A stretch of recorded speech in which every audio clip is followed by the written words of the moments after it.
Hi friends, welcome to knowledge ಲೋಕ. Friends, ಇವತ್ತಿನ ವಿಡಿಯೋದಲ್ಲಿ ಗದಗ ಜಿಲ್ಲೆಯ ಮುಂಡರಗಿ ತಾಲೂಕಿನ ಸಿಂಗಟಾಲೂರು ಅನ್ನುವಂಥ ಊರಿನ ಬಗ್ಗೆ ನಾನು ತಿಳಿಸಿಕೊಡ್ತಾ ಇದ್ದೀನಿ, ಮಾಹಿತಿನ ನೀಡ್ತಾ ಇದ್ದೀನಿ. ಸಿಂಗಟಾಲೂರು ಯಾರೆಲ್ಲ ಉತ್ತರ ಕರ್ನಾಟಕದ ಜನ ಇರ್ತಾರೆ, ಆಲ್ಮೋಸ್ಟ್ ಆಲ್ ಸಿಂಗಟಾಲೂರು ಅಂದರೆ ಗೊತ್ತಿರುತ್ತೆ. ಅಲ್ಲಿ ಒಂದು ಪ್ರಸಿದ್ಧಿಯನ್ನು ಪಡೆದಂತಹ ಒಂದು ಅದ್ಭುತವಾದಂತಹ ವೀರಭದ್ರೇಶ್ವರ ಸ್ವಾಮಿ ದೇವಸ್ಥಾನ ಇದೆ.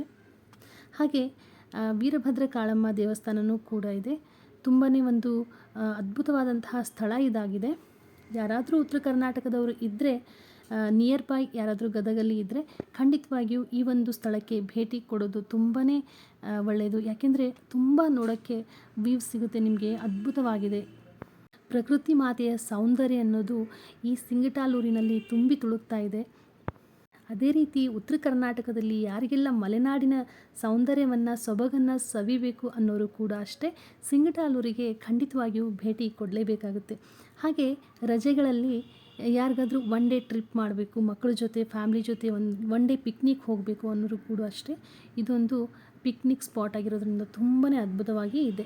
ಇಲ್ಲಿ ಗುಡ್ಡ ಬೆಟ್ಟಗಳಾಗಿರ್ಬೋದು, ಹಸಿರಾಗಿರ್ಬೋದು, ತೋಟಗಳಾಗಿರ್ಬೋದು, ಹಾಗೆ ಜಲಾಶಯ ಇರ್ಬೋದು, ನದಿ ಇರ್ಬೋದು. ಎಸ್ಪೆಷಲಿ ಹೇಳೋದಾದರೆ ನದಿ ಚೆನ್ನಾಗಿ ತುಂಬಾ ಹರಿತಾ ಇರುತ್ತೆ. ಮಳೆಗಾಲದಲ್ಲಿ ಚೆನ್ನಾಗಿ ಹರಿತಾ ಇರುತ್ತೆ. ಮಳೆಗಾಲ ಇಲ್ಲ ಅಥವಾ ಬೇಸಿಗೆಗಾಲದಲ್ಲಿ ಸ್ವಲ್ಪ ನೀರು ಕಮ್ಮಿ ಆಗಿರುತ್ತೆ. ಎಷ್ಟು ಸಾರಿ ಈ ದೇವಸ್ಥಾನ ಹೋಗುವಂತಹ ಒಂದು ದಾರಿ ಮಳೆಗಾಲದಲ್ಲಿ ತುಂಬಿ ಹೋಗಿರುತ್ತೆ, ಪ್ರವಾಹಕ್ಕೆ ತುಂಬಿ ಹೋಗಿರುತ್ತೆ.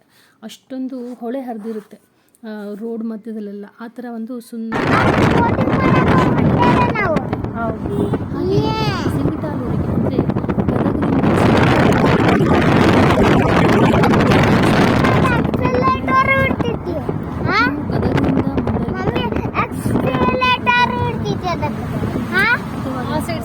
ಸಿಗುತ್ತೆ.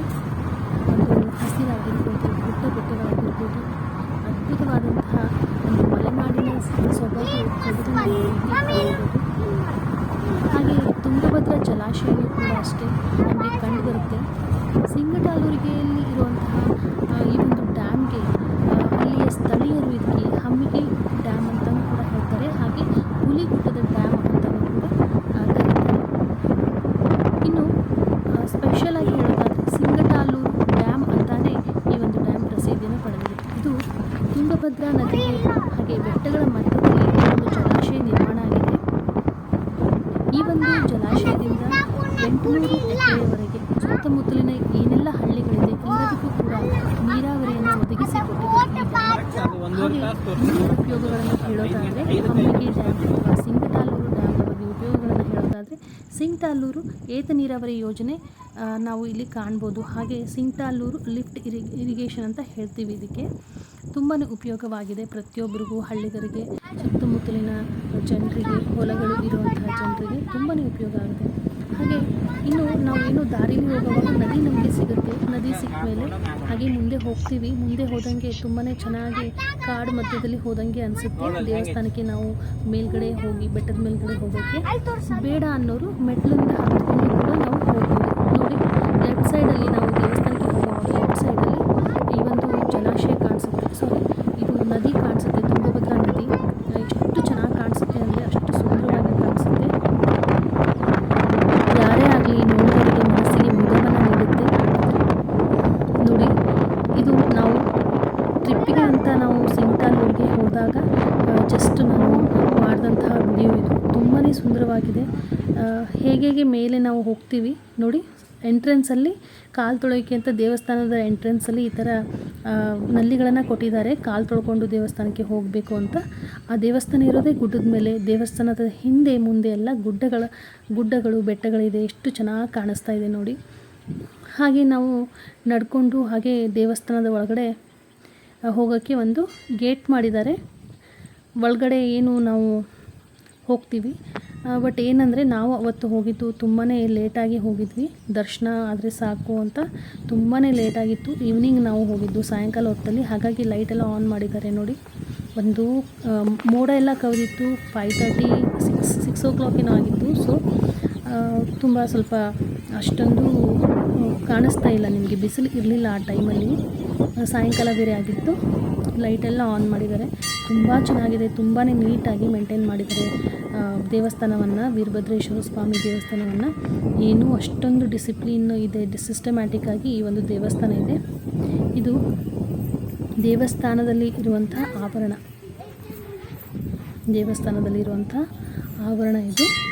ಇಲ್ಲಿ ಸಾಕಷ್ಟು ದೇವಸ್ಥಾನಗಳಿದೆ. ಇಲ್ಲಿ ಒಳಗಡೆನೇ ಒಂದು ವೀರಭದ್ರೇಶ್ವರ ಸ್ವಾಮಿ ದೇವಸ್ಥಾನ, ಒಂದು ಭದ್ರಕಾಳಮ್ಮ ದೇವಸ್ಥಾನ, ಹಾಗೆ ಈಶ್ವರ ದೇವಸ್ಥಾನವೂ ಕೂಡ ಇದೆ.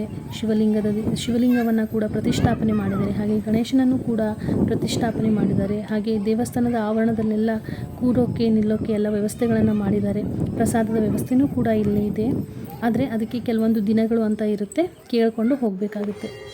ವ್ಯೂ ಪಾಯಿಂಟ್ ಕೂಡ ಇದೆ. ಮೇಲ್ಗಡೆಯಿಂದ ನಾವು ಗುಡ್ಡದ ಕೆಳಗಡೆ ಎಲ್ಲ ನೋಡ್ಬೋದು. ಬೆಟ್ಟದ ಕೆಳಗಡೆ ತುಂಬ ಚೆನ್ನಾಗಿ ಕಾಣಿಸುತ್ತೆ.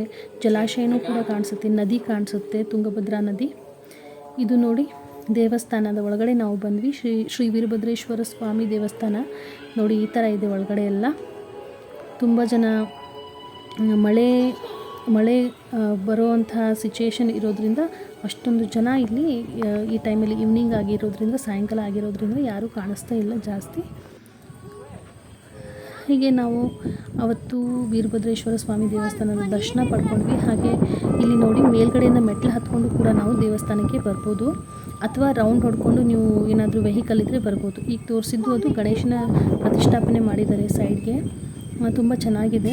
ಇದೆಲ್ಲ ಮೆಟ್ಲುಗಳಿರುವಂತಹ ಜಾಗ, ತುಂಬ ಚೆನ್ನಾಗಿದೆ.